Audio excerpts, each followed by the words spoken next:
ശ്യാമ, എന്താണ് ഈ ഒരു ബുക്കിൻ്റെ ഒരു ഇമ്പോർട്ടൻസ് ശ്യാമിൻ്റെ കൺസെപ്റ്റിൽ? ബുക്കിൻ്റെ ഇമ്പോർട്ടൻ്റ് ഇപ്പോൾ ആ ടൈറ്റിൽ പറഞ്ഞ പോലെ ലേസിനെസ് ഡസ് നോട്ട് എക്സിസ്റ്റ് എന്ന് പറയില്ല. അതായത് നമ്മൾ പല ആൾക്കാരിനും മടിയന്മാരായിട്ട് മുദ്ര കുത്തും.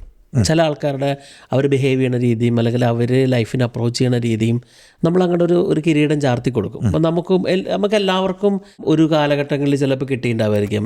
നമ്മൾ ആരെങ്കിലും ഏതെങ്കിലും കാലത്ത് വിളിച്ചിട്ടുണ്ടാവായിരിക്കും നമ്മളൊരു മടിയനാണെന്നുള്ളത്. ചിലപ്പോൾ നമ്മൾ സ്വയം അങ്ങനെ പറയണ സമയം ഉണ്ടാവായിരിക്കും. നമ്മളൊരു സെൽഫ് സബോട്ടേജ് എന്ന് പറയില്ലേ, നമ്മൾ സ്വയം തന്നെ പറയും ഞാനൊരു മടിയനായി പോയല്ലോ, എനിക്ക് ഒന്നിനുള്ള കഴിവില്ലല്ലോ, അല്ലെങ്കിൽ ഞാൻ മടിയനായി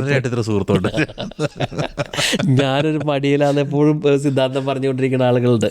സമൂഹം വിളിക്കുന്ന ഒരു രീതികളുണ്ടാവും. അപ്പോൾ നമ്മളും എന്നെ ഒരു കാലഘട്ടത്തിൽ നീ ഒരു മടിയനായി പോയില്ല ഇപ്പോഴും ഞാൻ കേൾക്കാറുണ്ട്. പക്ഷേ ഐ തിങ്ക് ചിലപ്പോൾ നമ്മളങ്ങനെ ഇതൊരു സീരിയസ് ആയിട്ടുള്ള മടിയനെ പറ്റിയിട്ടാണ് പറയണത്.